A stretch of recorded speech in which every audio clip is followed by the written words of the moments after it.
thank you everyone for joining today. Thank you for coming to our class on teaming agreements, joint ventures. My name is Jason. I am with Meriwether Williams, a Hub International company, and we'd like to thank you for attending today's workshop. We'll get started with some intro slides before Zahn and Jason uh, takes the lead. Just some updates. If you have any questions, please either use the raise your hand feature, or you could use the chat box or the Q&A feature within Zoom to post your questions. We'll be monitoring the chat and the Q&A to make sure that all your questions be answered. Your camera doesn't have to always be on, but please keep your microphone muted unless you do have the questions you want to ask. Please then unmute yourself or put it in the chat box. And please be an active participant. This webinar is made to be very interactive. Zahn and Jason will go over a bunch of questions that they want our contractors to be more engaged. So please feel free to give your undivided attention to Zahn and Jason. I'll let them take it away. Awesome. Thank you so much, Jason. We're so excited to have this opportunity to share with you all. So we're going to switch some slides here and get into this conversation that comes up quite a bit for contractors around teaming, joint ventures, and all of the different opportunities there are to collaborate and to scale your business through collaboration. So we kind of call this workshop Build, Borrow, or Bond, and you'll hear us talk about those three options more and more as we kind of go through this topic, but we're excited to get going. And can someone give me a thumbs up if you can see my screen?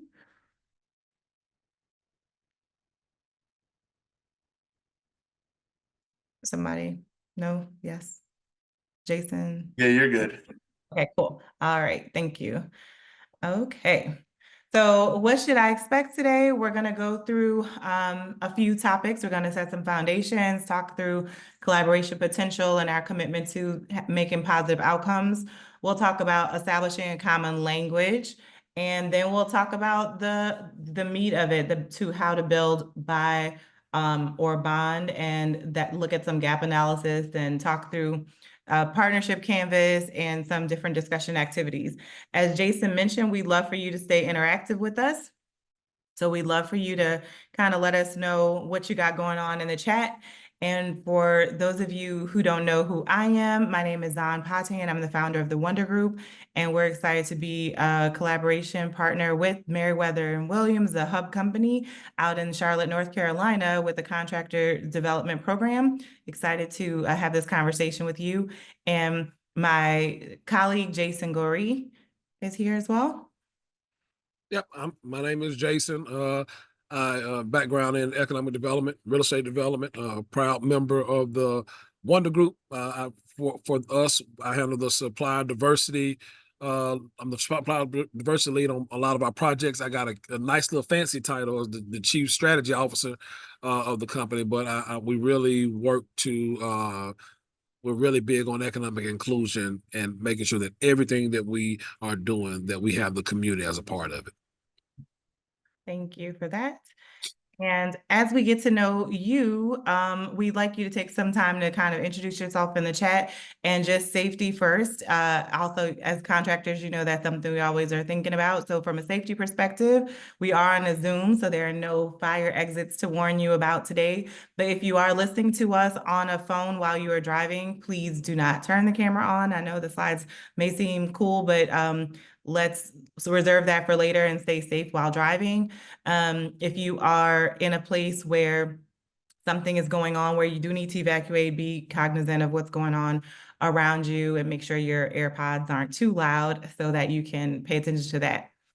From a ground rules perspective, we just ask that folks remain respectful at all times. So even in the chat, just kind of keep our comments respectful, and we'd love for you to be engaged. So please use the chat feature so that we can know that you're with us, and we will keep things going that way. Okay, so normally we do this in person, so this is how we break the ice, and we thought it was still important to kind of know this about you as we move through the presentation. So if you could use the chat right now to tell us your name and tell us, what do you love the most about what you do? Like, you decided to go into business and start your company because you love something about this work, we want to know what that is, because that's your value proposition. So think about that, and how long have you been doing this work? And then what do you hope to learn from this workshop? So we make sure that we can hit on some topics. If we didn't have it on our agenda, we'll make sure we try to cover anything that's out there. So if you could take some time to write that in the chat, I'd love to get to know who the folks are on the call. Okay. All right. So I see some folks starting to put that in there. All right. And let us know if you're in Charlotte or California. I know we have folks from a lot of different places this time. So excited to get to know some folks there. All right. Jason, can you tell us a little bit about how knowing what you love to do and what you do the best work in helps folks to, when they're starting to think about ways to collaborate and partner with other firms? You know, when you're stepping into and you make the decision to become a business owner and make a huge impact, the first thing you always want to, I always talk about, a lot of times people think that we own our own business, but the reality of it is our business owns us. And so it dictates our comings and goings, and well, and a lot of times if we don't have it managed right, when we get sick, the business gets sick. When we're on vacation, the business is on vacation. When we're tired, the business is tired.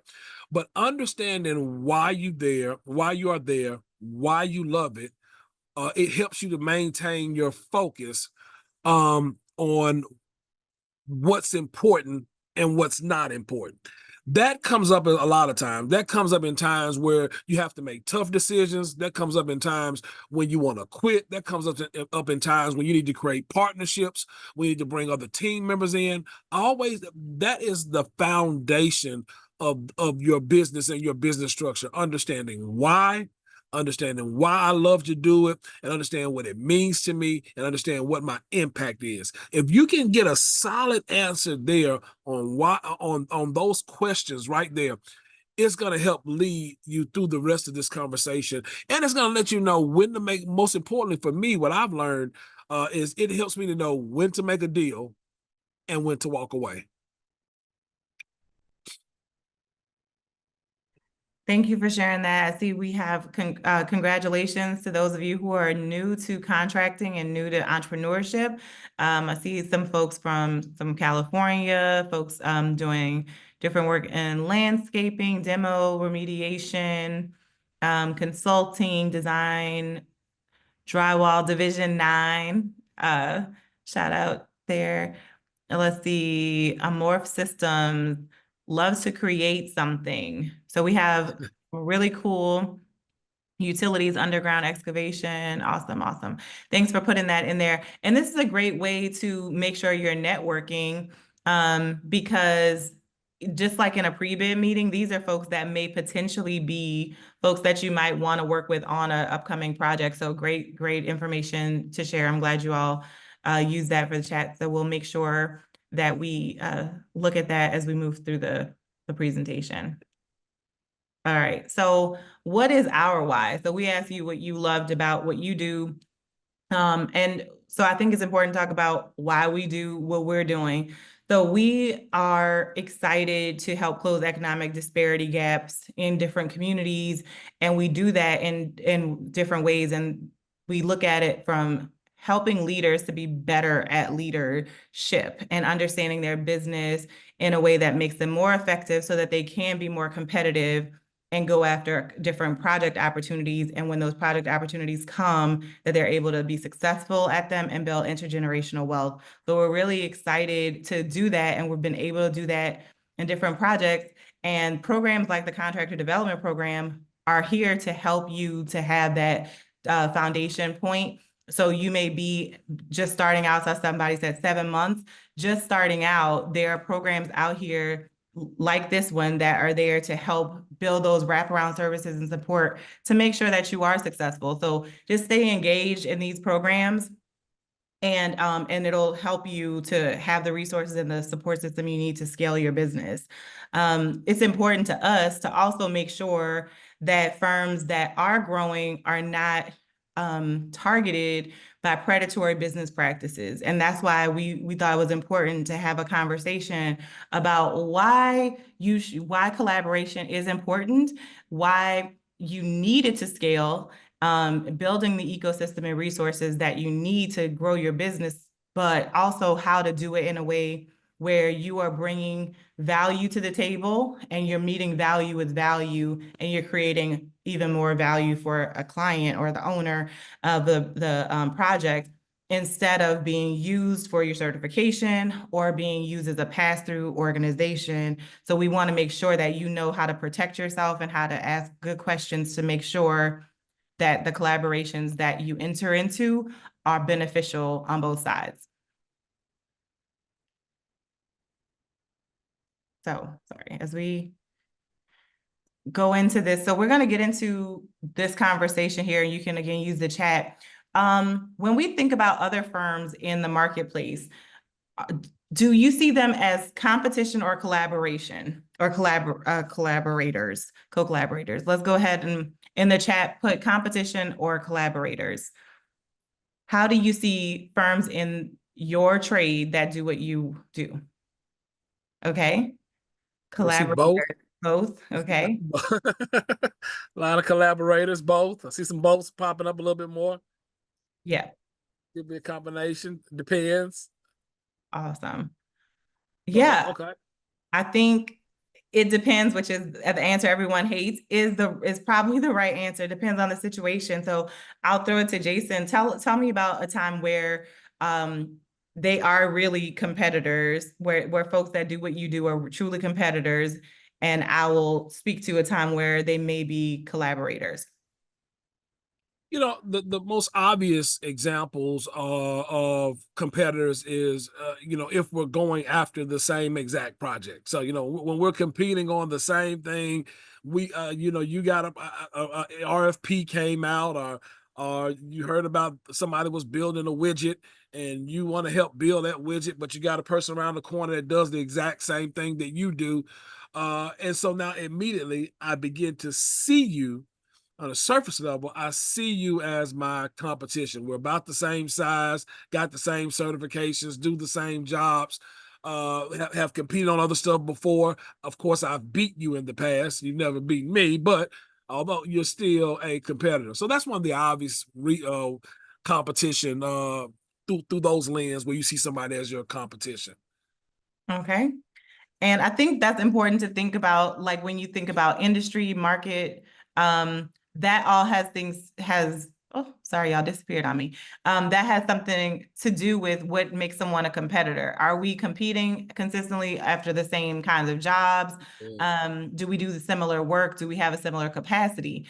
And sometimes it's that's how we identify our competitors. But then we may go to a pre-bid meeting and recognize that someone is really more of a potential collaborator, because we do go after the same work, but together we could scale and do more work. So there may be an opportunity when there's a capacity limit where you can say, yeah, we do the same thing, but I reach my capacity at 10,000 square feet and this job is 30,000 square feet. So now I need to tap into that network and find opportunities to collaborate with someone that may have been a competitor on the last bid.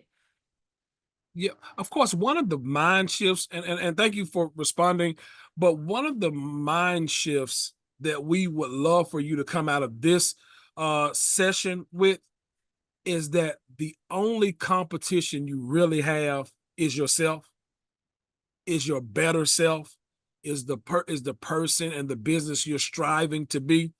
And I know that's tough because some of us, we got to have this business because we got to be able to feed our families and we got to be able to take care of our employees and we don't want to lay anybody off. But you really have to shift your mind because it actually makes you even a better collaborator, and it makes you a better a business person and business partner, even when you don't get those deals or when you don't get the contract or when the deal falls through. If you understand that really your only competition is you, then it puts you in the mind frame of you have already scaled. You're already scalable. when you get there. But if I always see you as my competition, it's hardly ever possible for you and I to come together and collaborate. Yeah, absolutely. And it's about that shift that allows us to identify those opportunities.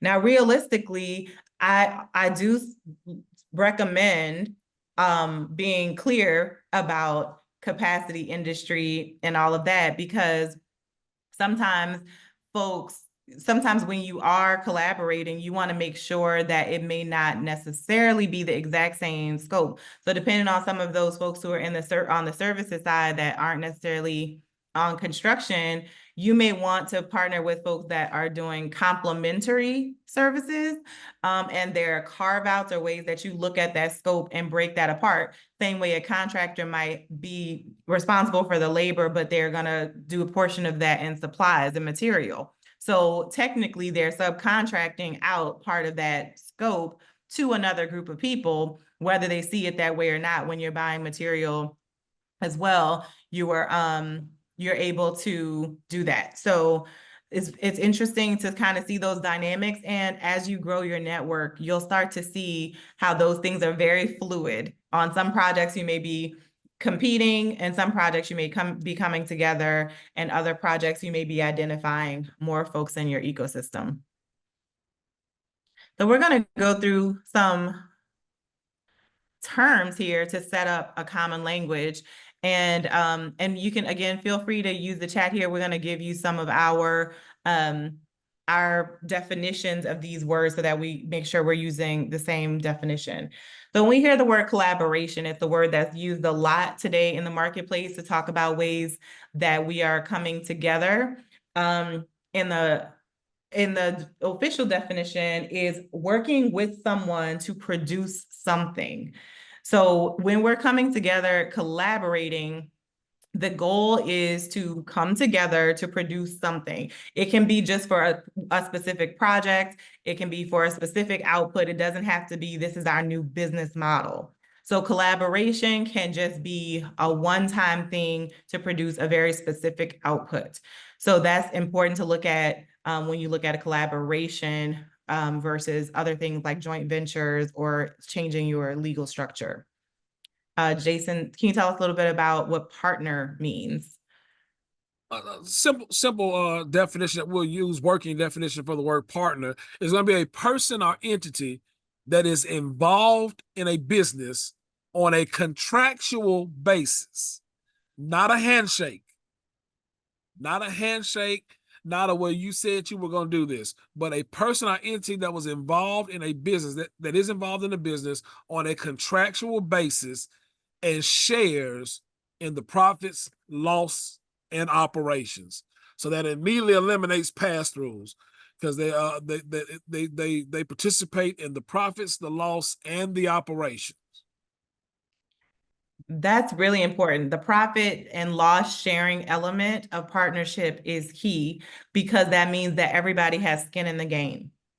And that's always important when you look at these different joint ventures, especially like in the Charlotte market. You go to the airport, there's 4 organizations coming together. You go to the Spectrum Center, there are 2 companies coming together. Like, you see joint ventures all over all the different construction fencing wraps. And you're like, okay, so what does it mean to be a partner? Are they just working together? Is it a collaboration? Or did they form a legal entity where they all put money into the pot and they're sharing in the profit and loss? So that's a big distinction between collaborating and partnering. Okay. Diversity. So we hear this word a lot, especially in the world that we are in.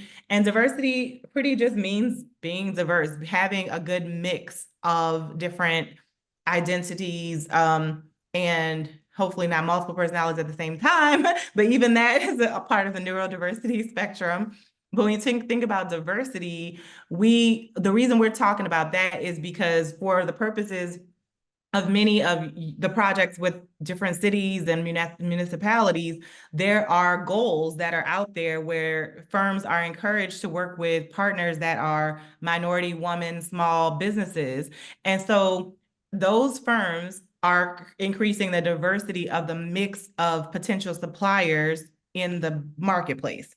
Okay, so when those goals are out there, what happens is firms that would like to achieve those goals will reach out to firms that are certified or have that mix, and they want to diversify their team with you. So when they work with you as a subcontractor or a supplier, or however that comes together, they're diversifying what their offering is to the marketplace by adding different folks. So that's how that looks. And that's why diversity comes up so much in these conversations, because folks want to show that they are bringing other partners to the table. And I think Jason mentioned this earlier about mindset. So when you are a large trade partner or even a GC, and you start reaching your own capacity limits, which everyone is seeing now in the construction industry, right? We are seeing a workforce shortage. We are seeing a decline in folks going into construction. So everyone is pretty much hitting a capacity tolerance. They need to diversify their normal where you're working with firms like yours. So there is the goal part of it, but there's also the business logic of it, where coming together and diversifying the team is going to be more profitable for everybody. The next one I like to talk about is negotiation. So negotiation, a process or discussion, and this is important, a process or discussion between two or more parties to resolve conflicts and reach an agreement. So one of the things that we see that I hope that we can dismantle is a lot of times at the first sign of conflict in business, we want to blow it up. We want to just, oh, I knew it wasn't going to work in the first place. So let's just forget about it. And when you do that, you lose the art of being able to negotiate. So it's not a fight. It's a process of discussion between two or more parties to resolve conflicts and reach an agreement. We'll talk about that a little later. Let's jump over to inclusion. When I hear negotiation, though, I think about the Supremes and the Temptations. I just can't help but think about that, because how much longer could they have lasted if they could resolve some conflict? You look at the Beatles and even Grateful Dead and all these folks that are still touring, and you look at that compared to all the Motown groups who couldn't make it work. And I always just really encourage folks to figure out a way to make it work, to create that legacy, to create some generational wealth. And so I think about that just whenever I hear about seeing the differences there. So inclusion means it's the practice of providing some equal opportunities and resources for folks who otherwise would be excluded from these different settings. So again, to add on to the diversity topic, inclusion is about creating an opportunity and access to the opportunities that folks didn't have before. So it's inviting folks that you didn't invite before. It's working with people that you may have never worked with before. It's about opening doors. It's about opening conversations so that we can expand. And gap analysis. When you talk about a gap analysis, it's a method of assessing the performance of your business or part of your business to determine whether business requirements or objectives are being met. It's like first understanding where I'm trying to go. The only way I know if I'm getting there, if I'm going the right way, is to know where I'm trying to go. So when I understand where I'm trying to go, now I can set up objectives and requirements to get there, and then I can measure it along the way. And as I measure it, I realize where my gaps are. I do an analysis on where my gaps are, and then we talk about ways to fill those gaps. Really, which is the whole point while we're doing this whole build, borrow, or bond. That's all about the underlying question under this whole class is, how do I fill my gaps? I'm a new business. How do I fill my gaps? I want to make bids to prime contractors. How do I fill my gaps? I want to increase my capacity. How do I fill my gaps? So this gap analysis thing is the meat of why we are here. Because we have the biggest problems that we see at the Wonder Group when we're working with other companies is they cannot do an effective analysis solely because they refuse to be honest with themselves. And if you cannot be honest with yourself and about your business, then you're going to start lying about your gaps. Like you're going to say you don't have any gaps. And so then it skews your analysis. And so then it skews the help that's available for you to get to where you're trying to go. Gap analysis. Thank you for that. And next we'll go into teaming. So teaming is another way to come together, and teaming is a little different than a collaboration. So collaboration is working with someone to produce something, to have some type of output, but teaming is coming together to achieve a common goal. So a team may come together to determine, to put a process together, to put a plan together, to work on an initiative. So teaming is a different level of this. When we talk about teaming agreements, it again is a temporary type of relationship. It doesn't have to be forever, like a partnership that is more of a legal organization. A team is just folks coming together to say, okay, we're going to do this thing, whether that's teaming agreements to go after a project.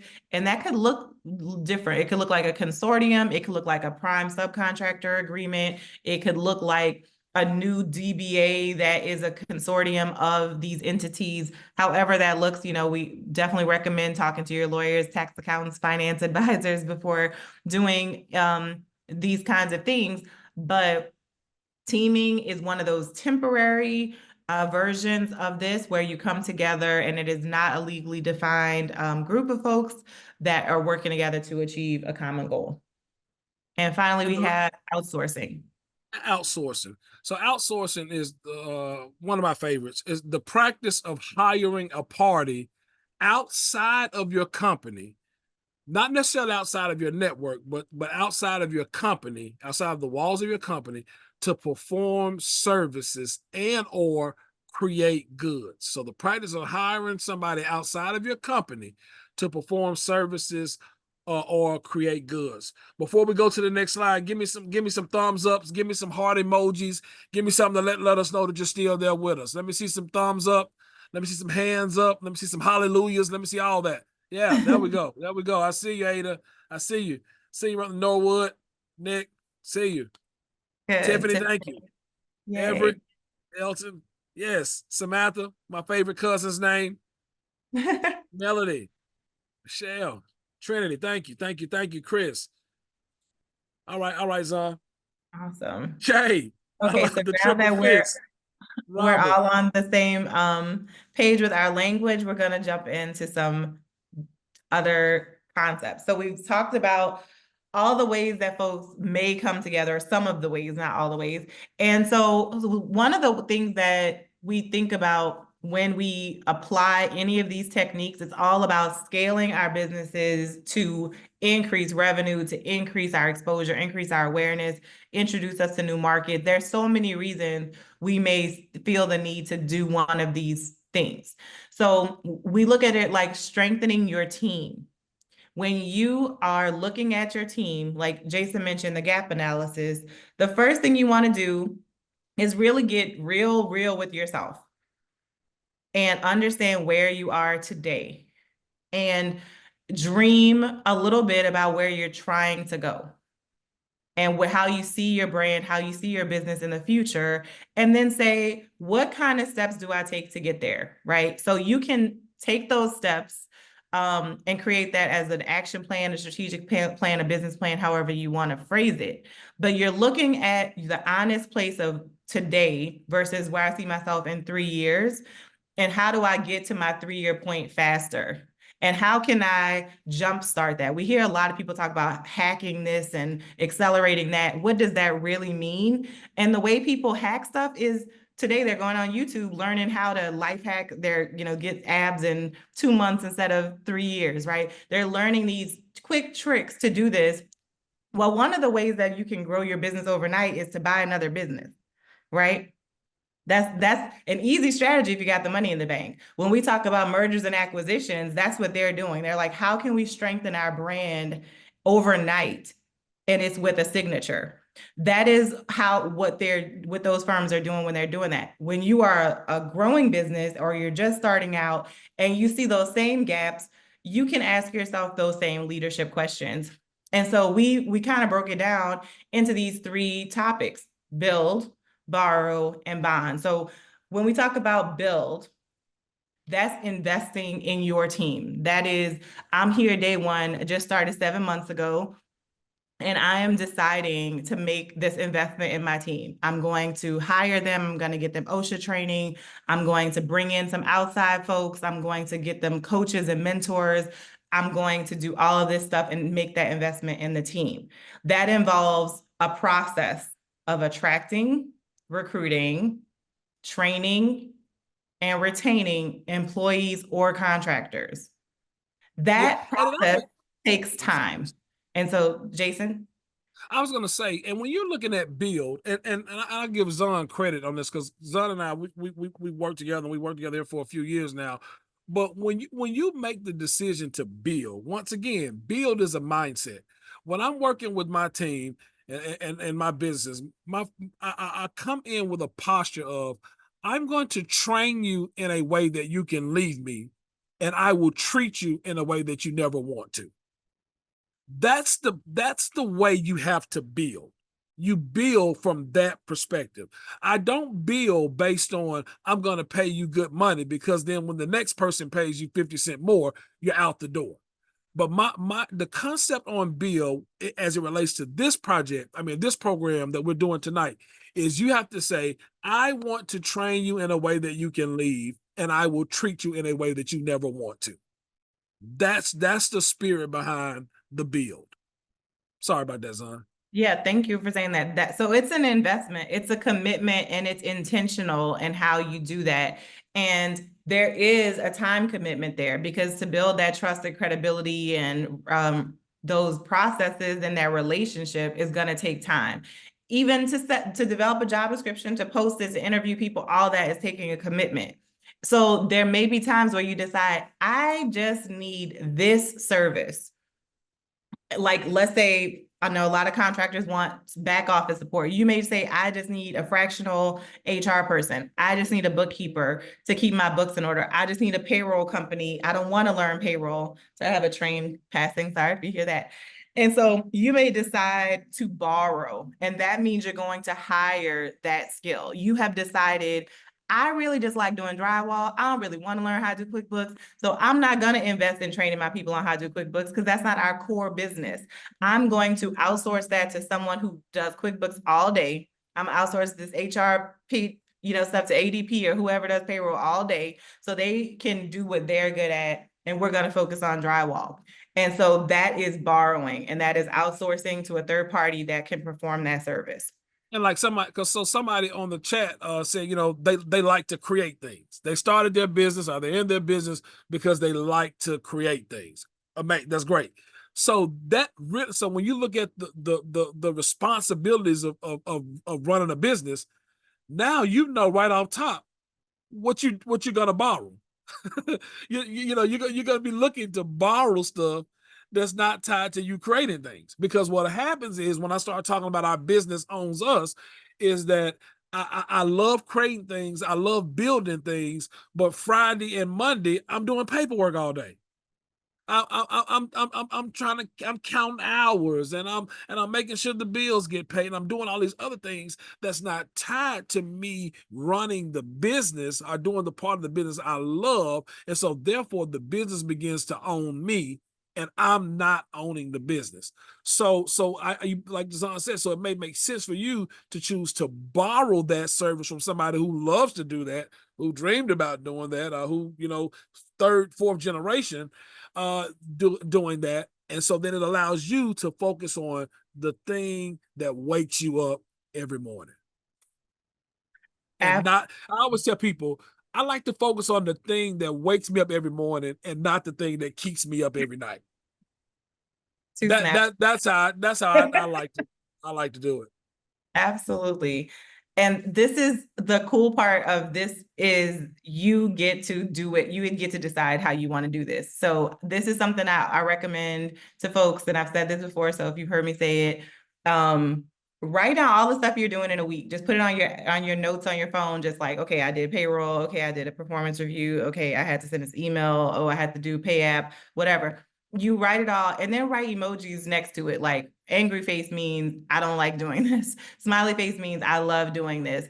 You know, get those emojis going and then make it a point, a part of your strategic plan, a part of your gap analysis to find a way to borrow or outsource those things that give you that red emoji so that you can start to free up your time so that your list is full of smiley face emojis.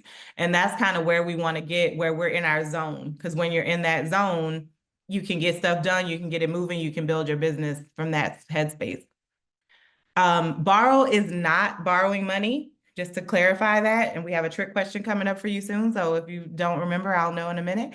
But borrow is not borrowing money. It is, for the intent of this conversation, outsourcing. So borrowing that skill set from someone.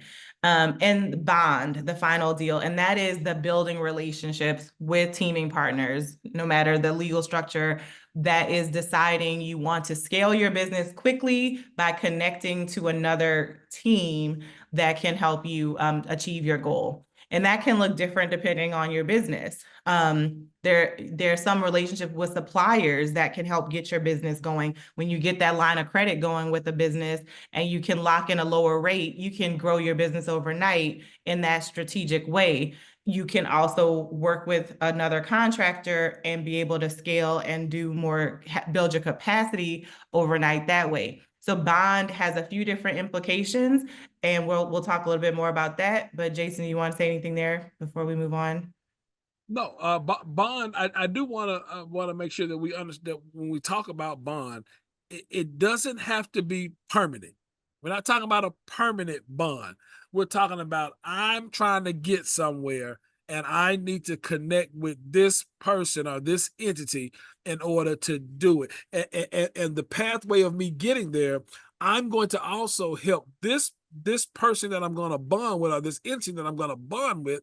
I bring something to the table just like they bring something to the table. So it's a mutual beneficial relationship. A lot of times when we see this, when we first started to see this, the table always felt uneven, because a lot of times the person that initiated the bond did not see their value at the table. And so, so when you start talking about bond, a true bond is us understanding our value, what we bring to the table, and how we, yes, Melody, mutually benefit each other in that process. If you don't have that, like Zahn said earlier, it's not a true bond. It's a manipulation tactic. It's being used, and it's all other stuff that we don't want to that we don't get into today, because I could spend a whole hour talking about that. Yeah, absolutely. So I'm going to go to this slide first and go backwards. So we talked about gap analysis, and this is a partnership canvas. Some of you may have seen a business model canvas before.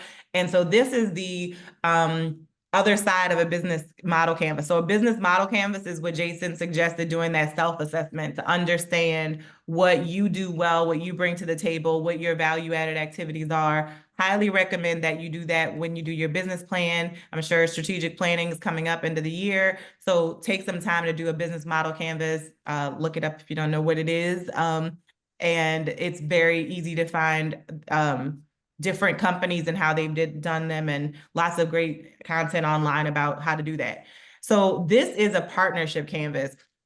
And a partnership canvas looks at how you can create value with another partner. So when we talk about bond, we want to talk about what kind of activities or values can we bring to one another, and what, so that's the value offer. And then the desired value, when we go back to collaboration, working with someone to produce something, is I'm going to take this value they already have. Like, let's say they have really great software. So they have software licenses. They have access to Bluebeam and Procore and all this kind of stuff that we don't have. So that's a value proposition that this company has. But what we bring to the table is we're local in the market.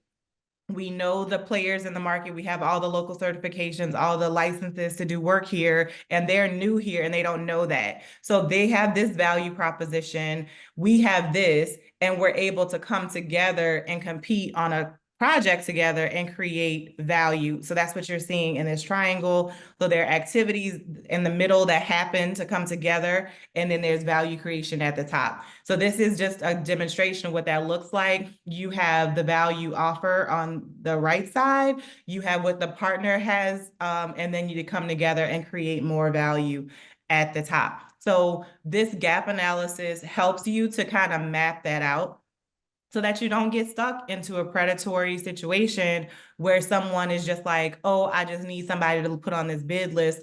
No, you want to build that relationship. You want to get to know who these folks are. If the bid conversation is the first time you talk to them, it's on you to make sure that doesn't become predatory. You need to follow up. You need to build that relationship. If this is a potential client, build that relationship, make sure that value can be created from that. And if it's not that bid, it may be the next bid. And so that's how you want to look at this.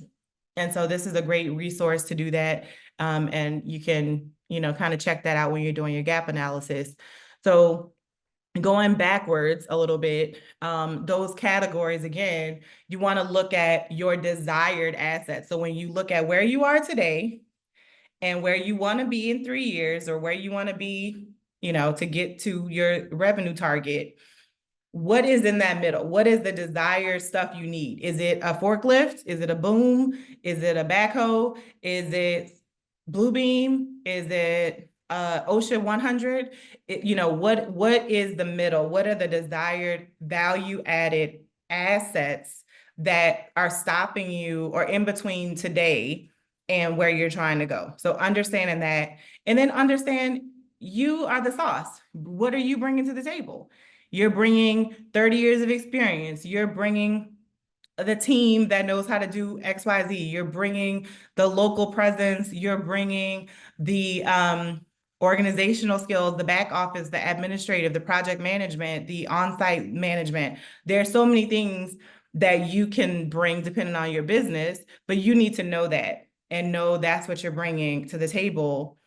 And then you have the transfer activity, which is that conversation. I saw you, were you unmuting? No, okay. Yeah.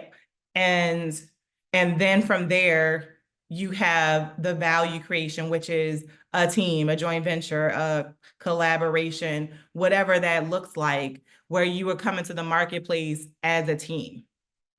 So I'm gonna let that marinate for a second and see, just, if you have any comments about that, you can put that in there. But tell me just off the bat, what are some of the value offerings you bring to the table?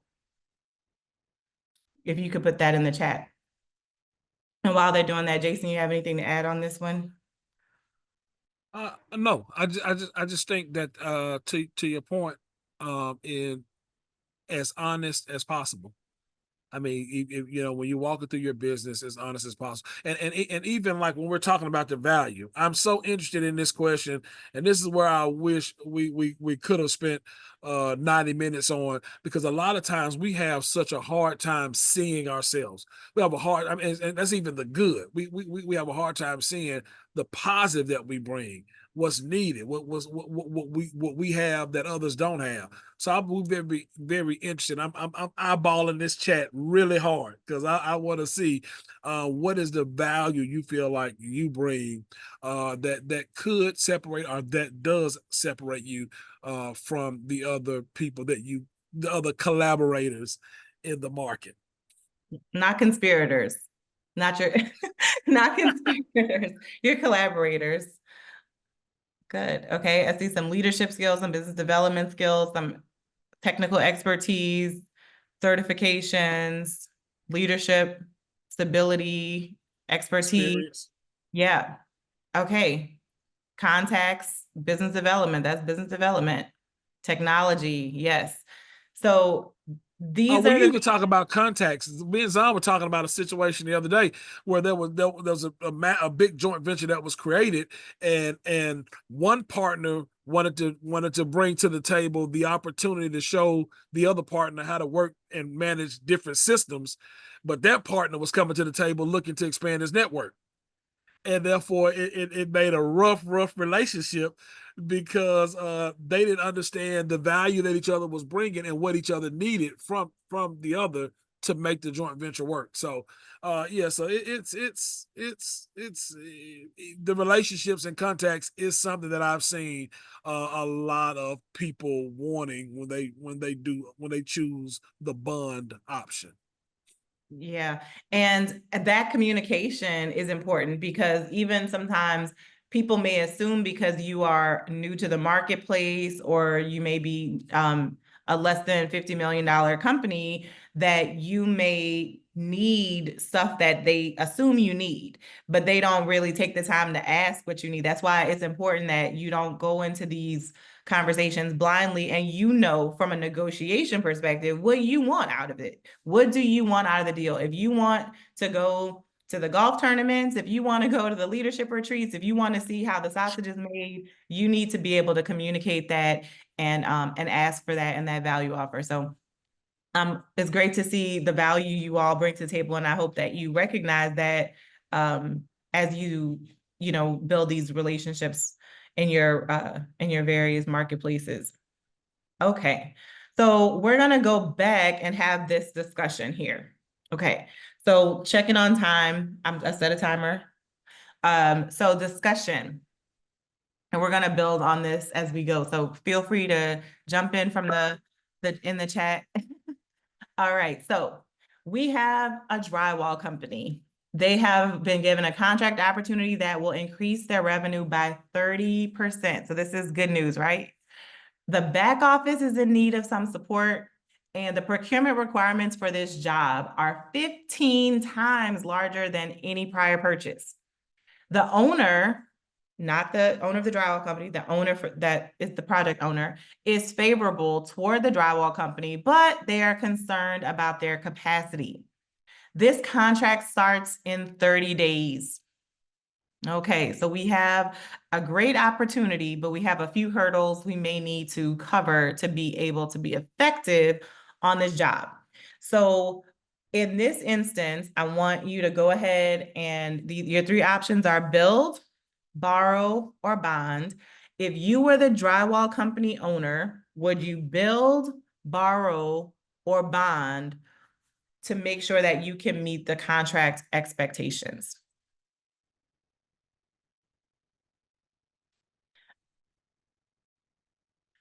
Okay, I see bond, borrow with, get some outsourced back office and procurement, bond, I love it. I borrow, love build, it. and I love bond. it. Marvin, Build and tell bond. me what you would build and what you would bond.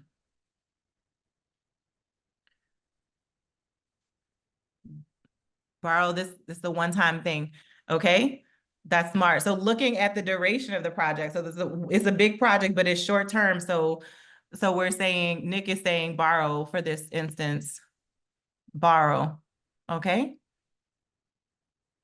Ada says she's gonna outsource back office procurement, bond and build Bond and build relationships. I like that. and this building great relationships here. Great, awesome.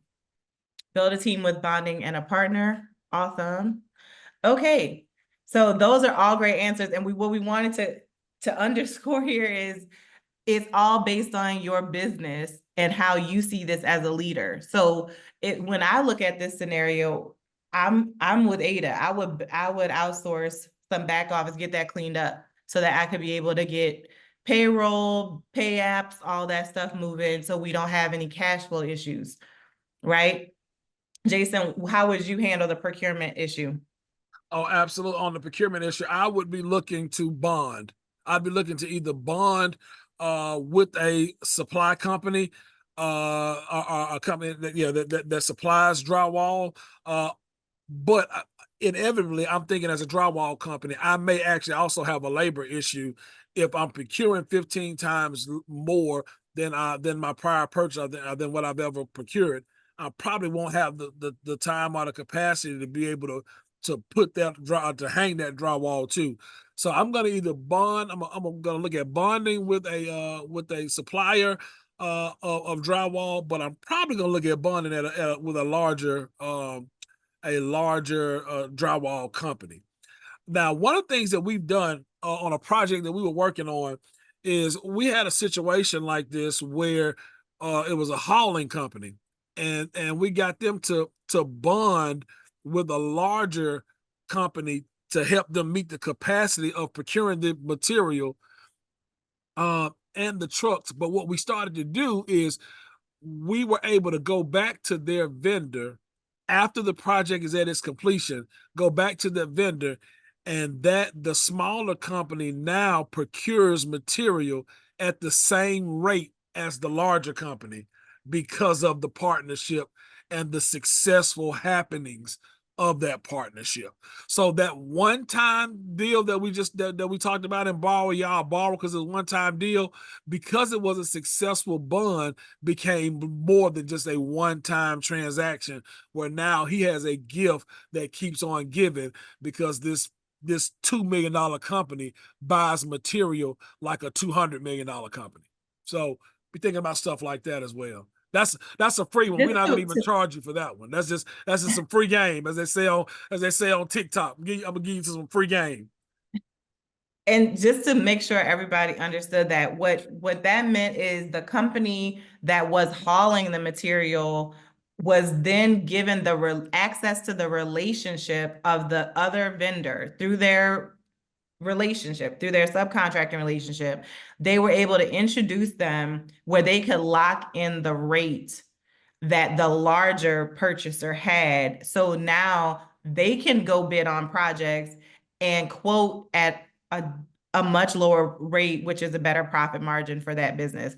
So all of that came from a successful coming together relationship that was supposed to be a one-time project, but has now become a business model for this entity. And so that's one way that it can work very well.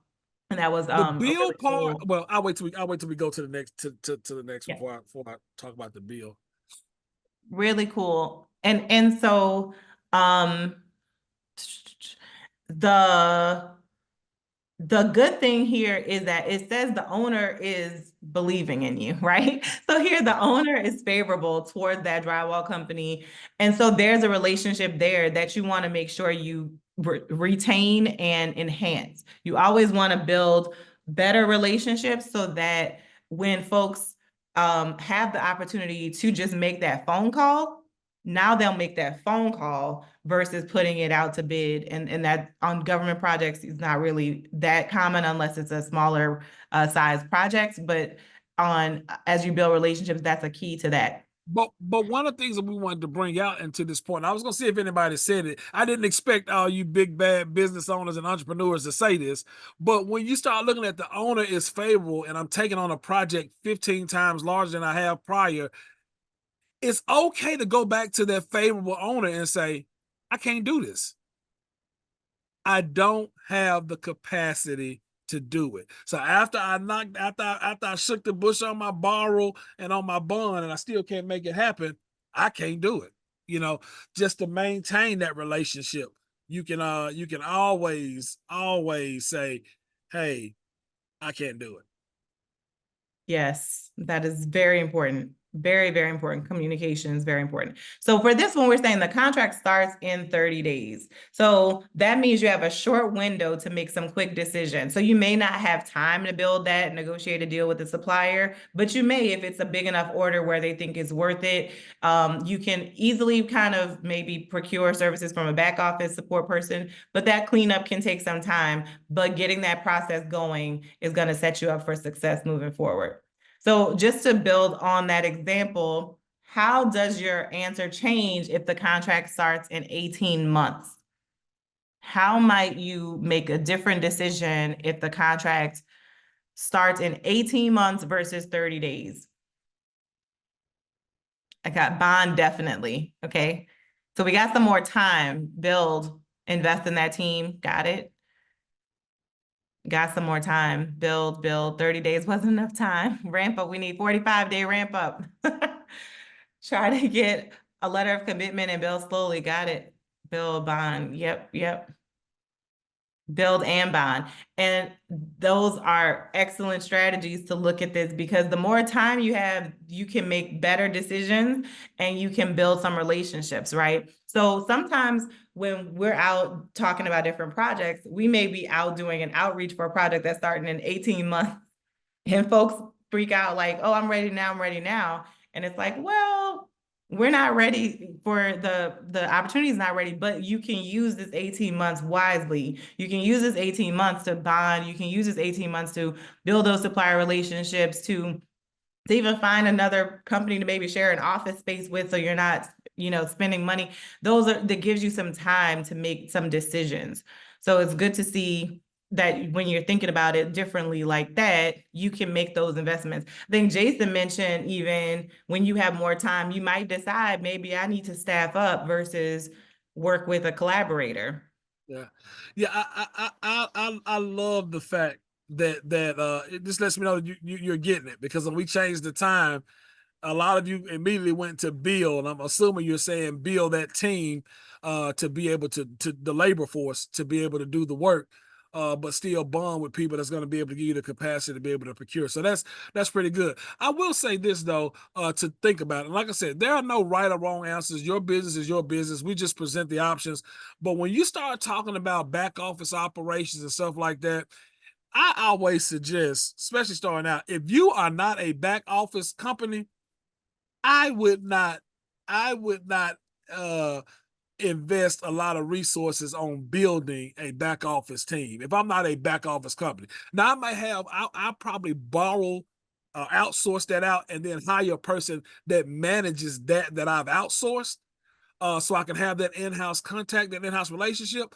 But if I'm not a back office company, I'm probably not gonna build much of a back office. I'm gonna make sure I'm building the thing that's my bread and butter and that brings the revenue into the company, that's gonna give me the happy emoji, and not the red face emoji. That's just Jason. That's how I've done and do my businesses.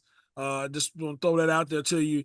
That, and I know a lot of us. I saw somebody in the chat talk about how that back office can wear you down, and so just want to don't be afraid to let those books go, because there are people that love to do it, and you need to go focus on what's bringing you joy.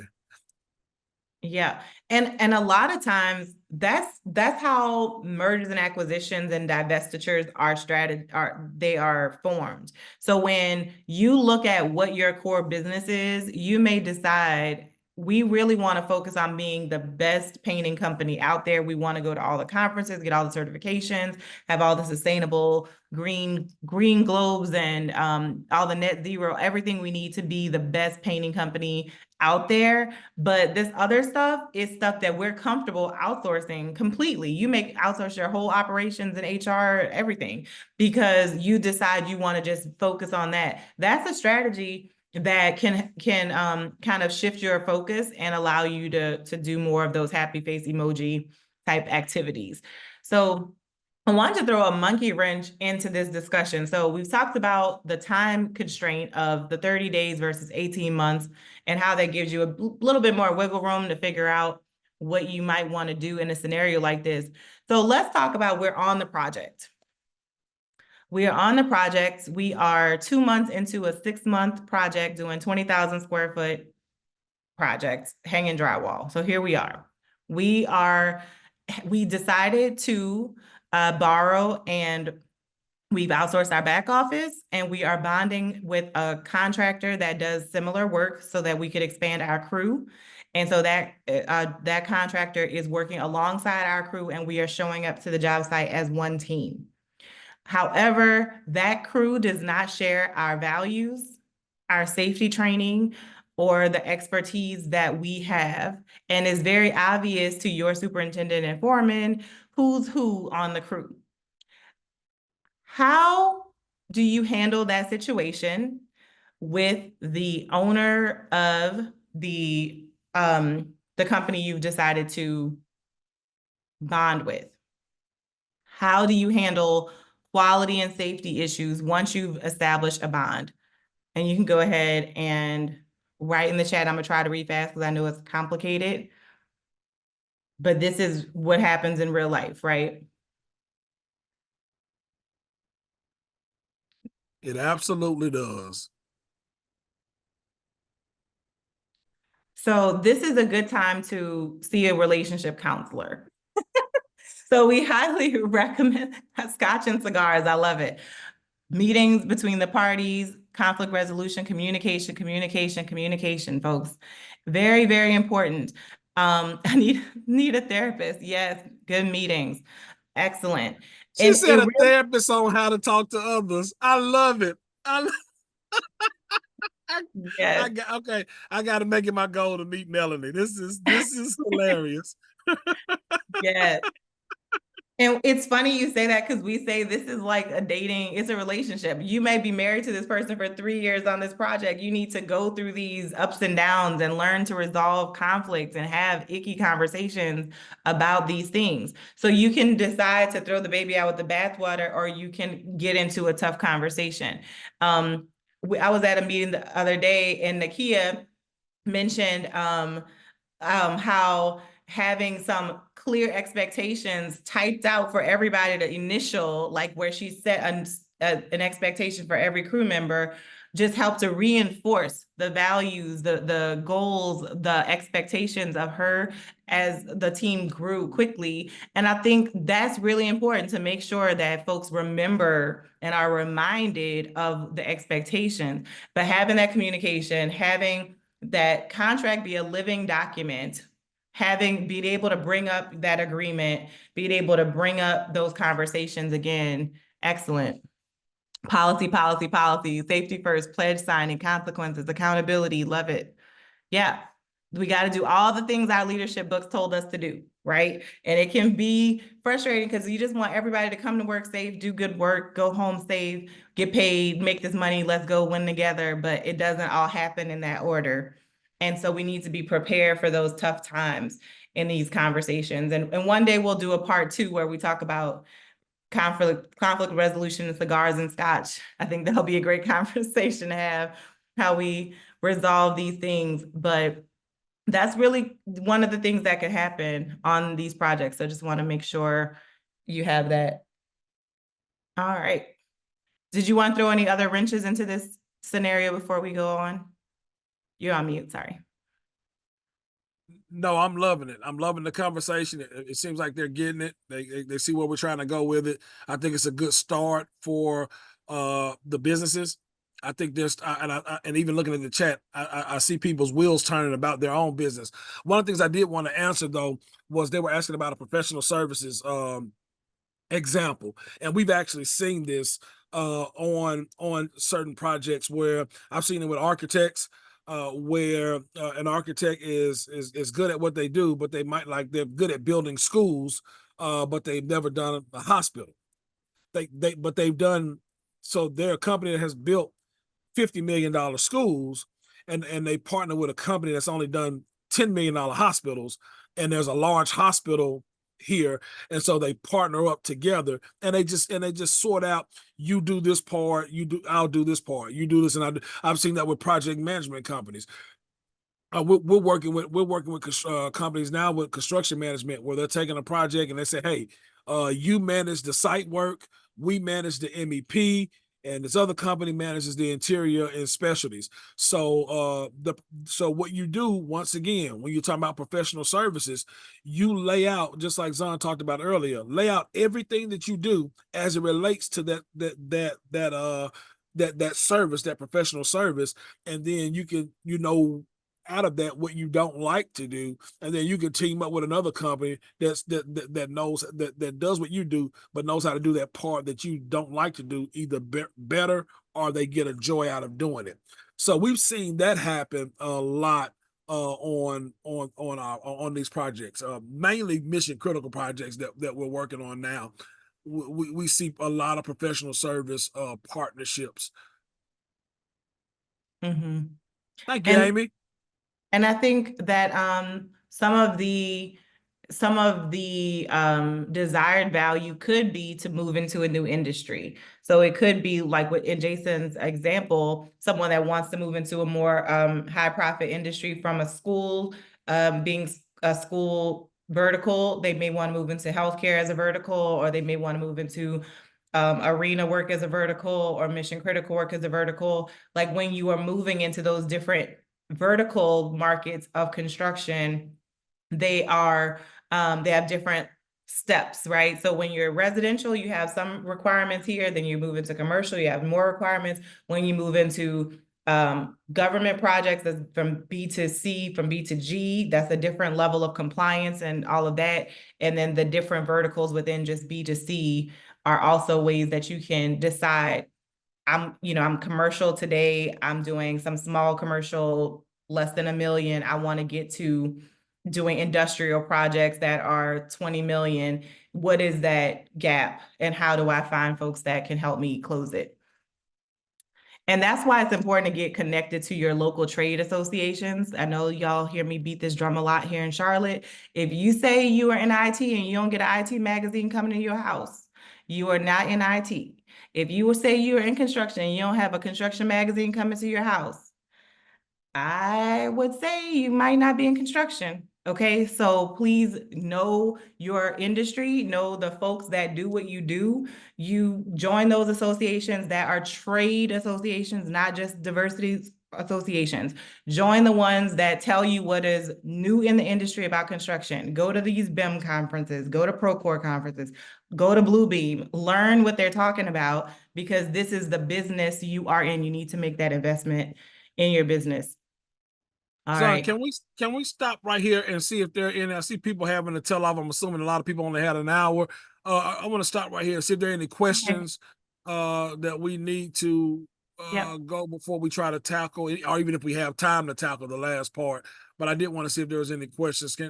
Any specific questions about what we've covered that you want to need a little follow up on? We'll give about 10 seconds to test your speed reading. I mean, speed typing.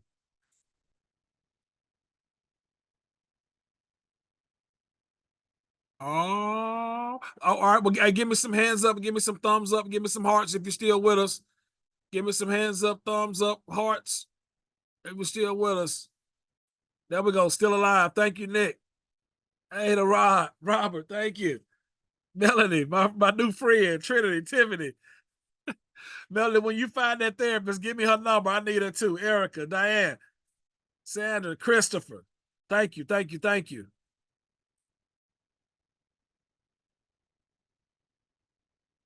All right.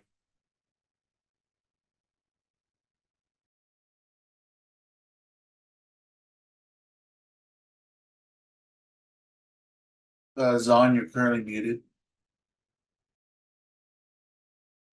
Thank you for that, because I was saying a whole bunch of stuff.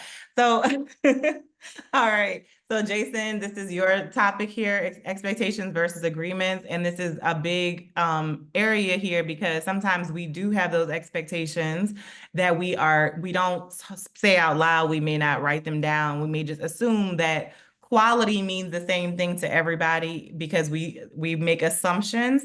So based on those assumptions, we may have mismanaged expectations. So Jason, go ahead and kind of dig into expectations versus agreements for us. Yeah, I'll just jump two minutes on this. When you start talking about expectations, I love to always say that unexpressed expectations is nothing but premeditated frustration. Because when you start looking at expectations, nobody that's in a personal relationship, that's in a business relationship, in any relationship you have, nobody is obligated to your expectations. You are the only one, and I know sometimes it's tough to hear, and it was tough for me to learn. You are the only one that's bound by your expectations. I am not obligated to anything that you expect. The only thing a person can be obligated to is what you agree to. When you start talking about this is what we agree. I read this book a lot called the Bible, and one of the words and one of the sentences in it says, "How can two walk lest they agree?" You have to be able to reach agreements on from the smallest thing to the biggest thing. So so it's all about managing when I'm managing expectations. So generally, even in a business relationship, when I get upset about something or when I get frustrated about something and dealing with a partner, the first thing I asked myself was, Jason, was that an expectation or was that an agreement? If it was an expectation, then because in general, if it is the expectation, still now, my knee-jerk reaction was, well, they just should have known better. They should have just known not to do that. They should have known that. I just would expect them to know better. They've been in business longer than me. I expect them to know better. Their business is bigger than mine. I expect them to know better. They look different than me. I expect them to know better. I still go through that sometimes, and I have to catch myself because I have to realize that they are not bound to my expectation, no matter how obvious I think it is or how ridiculous I think your action is. The fact that I expected it frees you from it. If we have an agreement, now you not only become a partner, now we're becoming accountability partners to each other. Now we agreed that this wouldn't happen. And so now it's happened. I want to bring it out to the table. I want to bring it to your attention. Zon, you want to jump in here right quick and add to that? Yeah, I think that is setting the stage for a successful relationship because folks can't read your mind. And like we just talked about, our drywall contractor. So they said, hey, friend, I have this great business opportunity. Your crew, my crew, we can win. We can come together. We can do this job. We're all going to make money. It's going to be great. You have a safety program, right? Oh, yeah, we got a safety program. Oh, your people are OSHA trained. Oh, yeah, we got OSHA training. Oh, yeah. So everyone's acting like they're saying the same thing. When I say, so how important is safety in your culture? And you say, oh, it's number one thing, safety first, oh, we follow these guidelines, et cetera. We can have that conversation and I then make assumptions. I can assume that when you say OSHA, you mean OSHA 30, not OSHA 10. I can assume you meant that you have a safety policy program that's really in place, that everybody has all their PPE, that this is all common knowledge to your team. And you mean that you get the safety equipment required for the job. So all of these assumptions come up because we may be talking, we may be having our cigars and Scotch Marvin, we may be having that conversation and we're making a deal. We're figuring out how much you want to charge. Oh, we're doing all that, but we're not having the clear conversation of the definitions of what we mean when we say quality, when we say your crew was going to meet certain standards every day, all those things. So we want to make sure that even in our conversation, because you may think, oh, well, we communicated, that you are clear in what that means, how it is defined, and you're using that common language across the whole relationship. And then you want to document that and you want to make sure that it makes sense. Because once you write it down, then and make it plain, people can't say they didn't know. Now, then if they choose not to do it, now we have some conflict resolution. We got to bring in Ms. Muckle over here to have some conversation. But before that, we can't even really have a conversation because you'll say, I didn't say OSHA 30. I didn't say OSHA 100. Yep.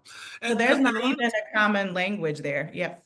Yeah. And so one of the phrases that's helped me in my personal life and in my business life is I've started to say, I know what I said, but what did you hear?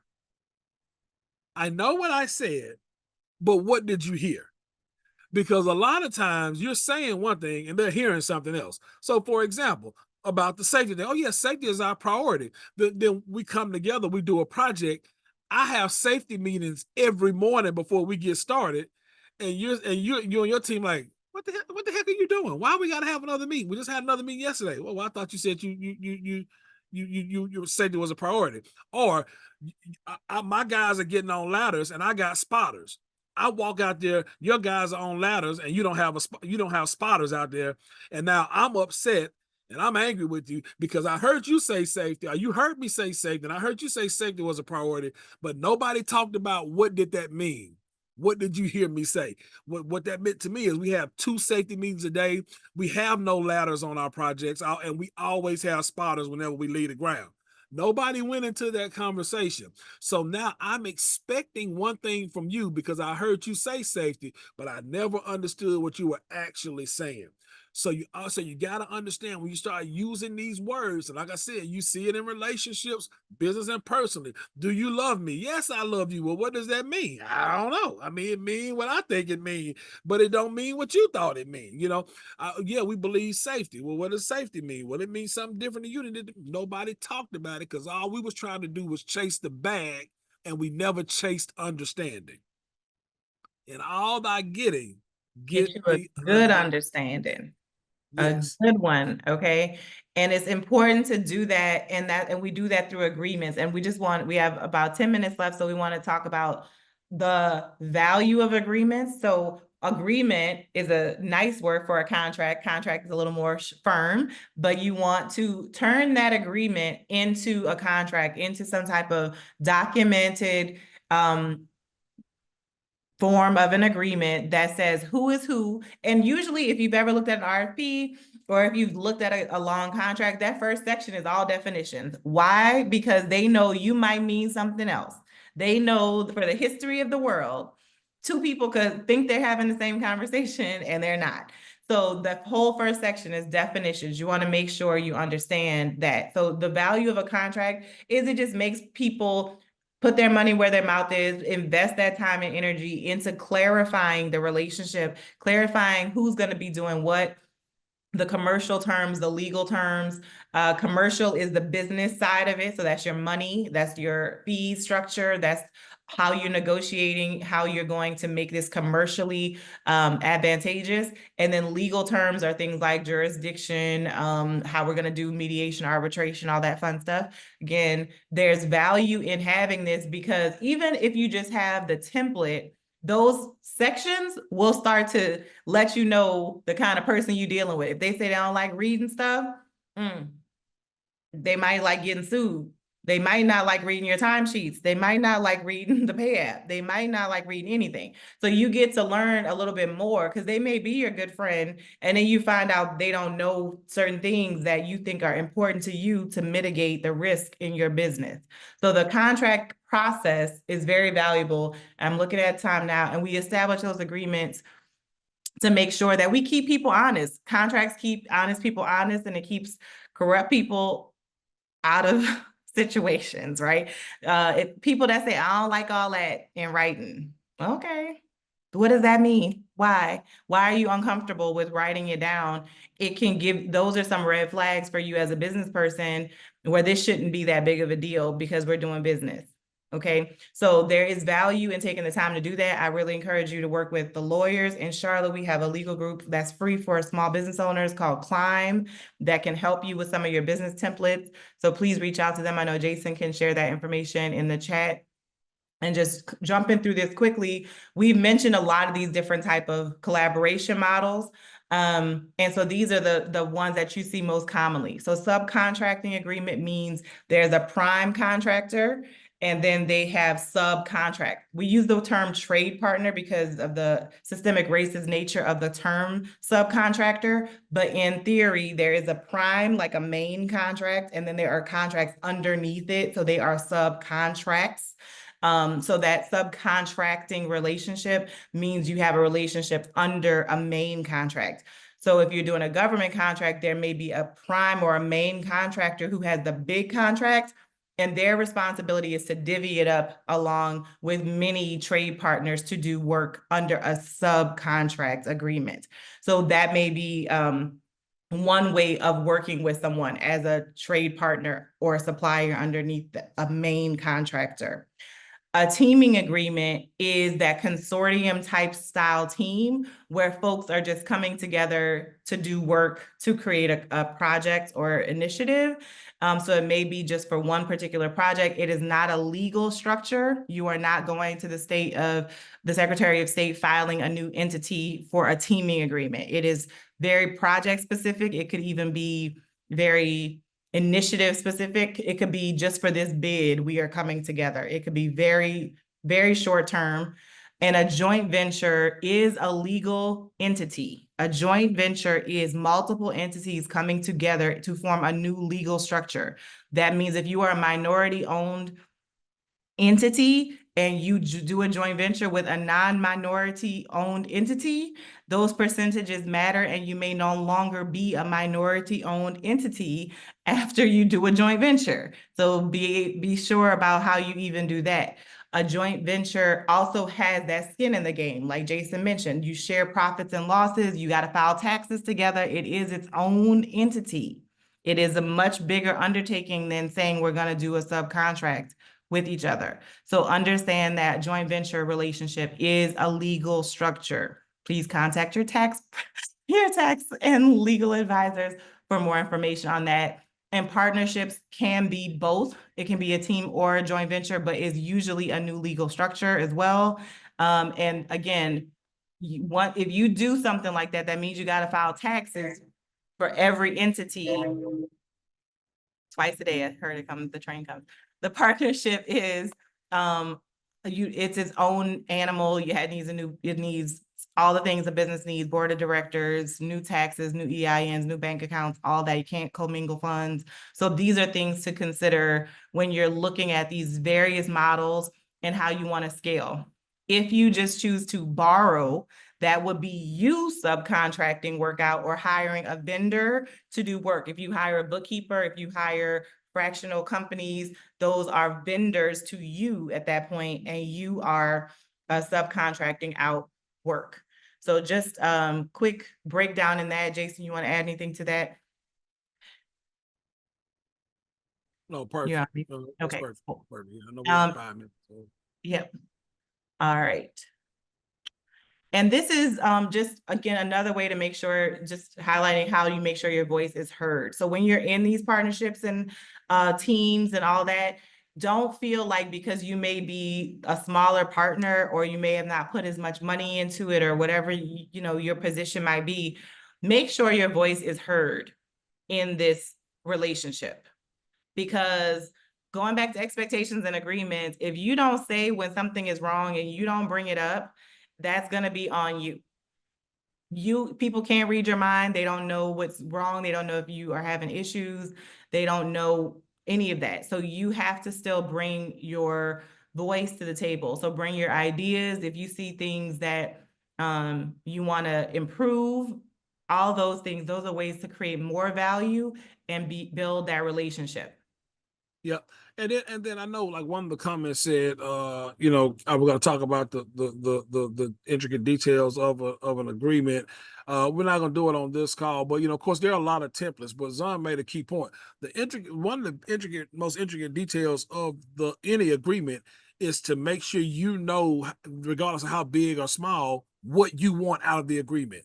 What are you looking to gain? Like I said, make sure your voice is heard. What are you trying to do? And how are you trying to do it? How you plan on getting there? Making sure that is laid out. That is the most important thing on every agreement. Like I said, there are tons of templates out there as far as the foundational things that you need. But as far as making sure your voice is heard, what you need, what the points are, what you bring, all those things. Make sure you chart those things out in your plain English, and then you translate it into contract terms and contract language later. And that's what you normally use your legal partner for. Absolutely. All right, so that wraps us up. I hope, and Esther put the link to the climb in the chat, so thank you for that. We have like 2 minutes left. If anybody has any questions in the chat, we hope that we were able to cover what you wanted to hear tonight. I know this was a quick a deep dive into some high level topics, but I hope that it helped you to think a little bit more about how you can do that gap analysis. If that's some homework for you tonight, to do a gap analysis, to understand what you bring to the table. So when you start going out to these networking events and meet partners, you know what you're looking for in a partner, and you know how that will help you create more value. Also, we have a contractor pitch, a competition and a sharing session coming up in California and in Charlotte. We are excited to invite you all to learn more about this. We are still in the planning stages, but we're excited to get this kicked off in a few weeks. So if you are interested in pitching your company to some of the folks at the local municipalities, please scan this QR code and someone from the team is going to reach out to you and let you know how to get involved in that. So we have the contractor pitch coming soon. Scan this QR code to get some updates on that. And with that, I just want to say thank you again for Thank y'all coming. so much. Thank you so much. Y'all Thank were you. awesome.